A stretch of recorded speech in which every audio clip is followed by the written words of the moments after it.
Hello সবাইকে, আমার নতুন একটা ভিডিওতে সকলকে জানাই অনেক অনেক স্বাগত। তো আজকের ভিডিওটা আমি সকাল থেকেই শুরু করছি। ছেলেকে স্কুলে পাঠাবো বলে ওকে রেডি করছিলাম। তো ছেলে বড় হয়েছে ঠিক কথাই, কিন্তু নিজের কাজ নিজে হাতে কোনোটাই করতে পারে না, সবটাই আমাকে করে দিতে হয়। তো ওকে জুতো মোজো পরানোর থেকে সব কিছুই আমার করে দিতে হয়। তো আজকে অটোতে করে যাবে, মানে আমার ওই ভাসুর যাচ্ছেন না, ওই সবসময় আমি যেতে পারি না বলে ওকে আমি অটো দিয়ে যাওয়া আসা অভ্যাসটা করছি। কারণ সকালের কাজকর্ম সেরে সবটা করে যাওয়াটা আমার পক্ষে একটু কষ্ট হয়ে যায়। আর এখন তো স্কুলের টাইমটাও চেঞ্জ করে দিয়েছে, মানে সকাল 7টা করে দিয়েছে। তো অত সকালে আমি আর পেরে উঠতে পারি না সবটা নিয়ে। আর গ্রামের বাড়ির কাজ তো বুঝতেই পারো, একটার পিছিয়ে একটা লেগেই থাকে, একটা পরে করব ছেড়ে দেবো সেরকম হয় না। তো দেখো, ছেলেকে আমি পৌঁছে দিয়ে এসে বাড়ি একটু বসতেও পারলাম না, ওদিকে টাইম কলে জল চলে এসছে। বৃষ্টি হোক আর কাদা হোক, যাই হোক, টাইমের জল টাইমে এসেছে, টাইমের মধ্যে যদি আনতে না পারি তাহলে তো আর পাবো না। ওই জন্যই বৃষ্টির মধ্যে ছুটে গেলাম জল আনতে। আর এখানে মেয়েকে নিয়েছিল ওর দাদা, তো ওকে নিয়ে তো আর জল আনা যাবে না।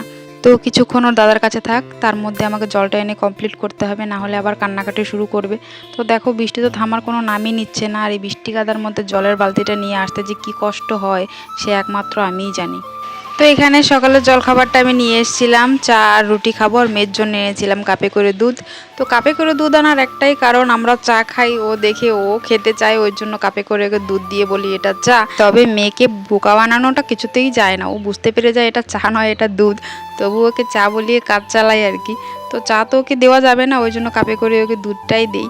তো মেয়ে আমার খুব দুষ্টু হয়েছে জানো তো, বা এখানে এসে আর একটু বেশি দুষ্টু হয়েছে। ওকে দুধটুকু খাওয়াতে আমার যে কত কথা বলতে হয়েছে আর কত কিছু করতে হয়েছে আমিই জানি। তারপর একেবারে কাজ বাজ সেরে, মানে রান্নাবান্নাও কমপ্লিট করে নিয়েছি। তারপর বাসনপত্র নিয়ে এসেছি কলপারে। ওই একটা দুটো করে বাসন রান্নাঘর থেকে কলপারে এনে ধোয়া আমার খুব অসহ্য লাগে। আর এই কাদা কাচড়ের মধ্যে বারে বারে যাওয়া আসাটাও বিরক্তজনক লাগে। যার জন্য আমি রান্নাবান্না করে একসঙ্গে যত বাসন জমা হয় সব একসঙ্গে নিয়ে আসি। হ্যাঁ, একবারে একটু কষ্ট বেশি হয়, কিন্তু তবুও একবারে ধুয়ে নিয়ে যাই। বারে বারে না আমার আসতে ইচ্ছে করে না, তো আসতে ইচ্ছে না করলেও এক প্রকার বাধ্যতামূলক আসতেই হয়, কারণ বেশিরভাগ কাজটা আমাদের বাইরেতেই থাকে।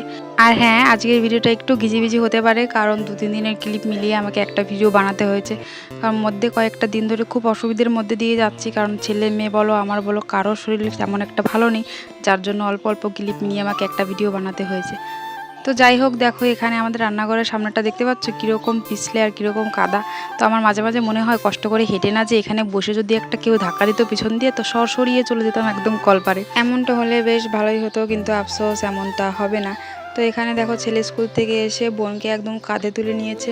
তো কয়েকটা দিন ধরে মেয়েটার শরীরটা খুবই খারাপ যাচ্ছিল, মানে জ্বর জ্বর হচ্ছিল, তেমন একটা বেশি হচ্ছিল না। তো এখানে বিকেলবেলায় আমি চলে গেছিলাম ওকে একটু ডাক্তার দেখিয়ে নিয়ে আসতে। আর আজকে বিকালে হাটবার ছিল আমাদের এখানে, তো কিছু বাজারও করে আনবো, আর এদিকে মেয়েকেও ডাক্তার দেখাবো বলে আমি একবারে হাটে চলে গেছিলাম।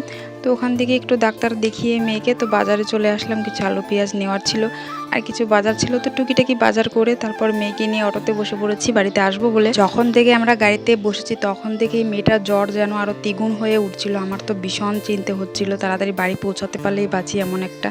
তারপর এই যে ক্লিপটা দেখছো, এটা হচ্ছে 2-3 দিনের পরের, এটা হচ্ছে একটা ডাক্তারখানা।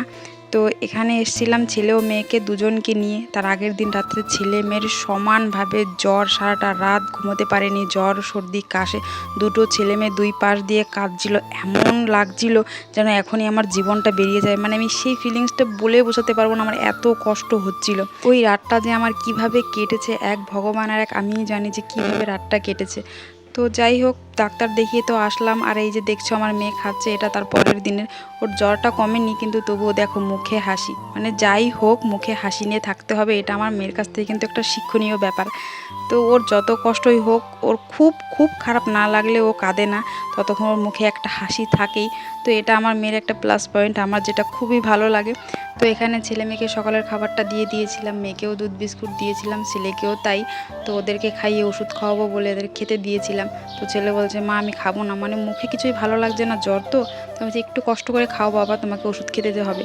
ডাক্তার অনেকগুলো ওষুধ দিয়েছে, তার মধ্যে যেটা বলেছে ছেলের নাকি রক্তের কমি আছে আর হিমোগ্লোবিনেরও কমি আছে, সেম মেয়েরও তাই, ওজনটাও কম আছে। তো এগুলো শুনে না সত্যি মাথাটা ঠিক নেই। আর দুটো বাচ্চা যদি একসঙ্গে এরকম অসুস্থ হয়ে পড়ে, এক মাই বোঝে যে তার কতটা কষ্ট হয়, আদার্স কেউ বুঝবে না। বাড়িতে যত মানুষ থাকুক সবাই শুধু তোমাকে অনেকগুলো ফ্রিতে জ্ঞান দিয়ে চলে যাবে, যেটা তোমার কোনো প্রয়োজন নেই। সেম আমার সঙ্গেও এরকমই হচ্ছিল। তো যাই হোক, আজ 2-3 দিন হয়ে গেছে, ছেলে মেয়ে খুব ভালোই আছে, জ্বর সর্দি একটু কমেছে। তো আজকের মতো আমার ভিডিওটা এই পর্যন্ত। যদি তোমাদের ভালো লাগে তাহলে অবশ্যই একটা লাইক, শেয়ার, সাবস্ক্রাইব করো। দেখা হবে অন্য কোনো ভিডিওতে। টাটা।